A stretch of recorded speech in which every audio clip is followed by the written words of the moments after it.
Cory, I left your favorite Trump for you. Okay, perfect. So introducing the Trump account. So one thing, for any children that are born this year through 2028, they're getting a baby shower gift from Congress, from the president, and that is through a Trump account.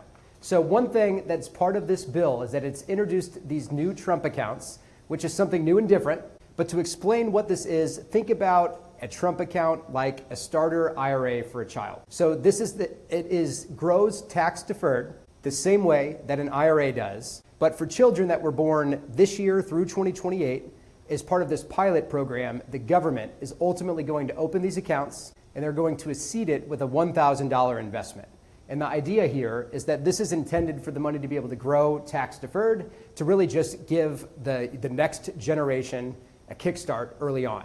Now, parents, grandparents, they can make contributions to these accounts, whereas we've talked before with clients, with their kids, with their grandkids about, can I contribute to an IRA? Can I contribute to a Roth IRA? There's been a lot of restrictions around somebody actually having earned income to be able to do this. The Trump account is very much intended for children that aren't working, for parents, grandparents, and anyone else to be able to make contributions. So $5,000 is the annual cap in terms of dollars that can go into the account. But again, for children that are born this year through 2028, the government is actually going to seed it with $1,000 to begin with. One other point I would make here too is if somebody has a child or a grandchild who was born years before this year, if they're less than 18 years old, there's still eligibility for this. They just may not qualify for the $1,000 seed component of it.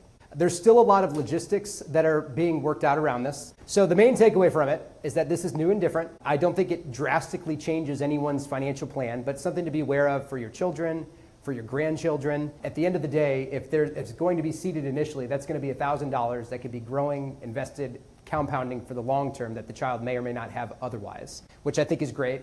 And the investment vehicles will be fairly limited, just like the institutions where these are going to be held. But this was included in the bill. Right now, the target date when these accounts will be opened and actually funded is July of 2026.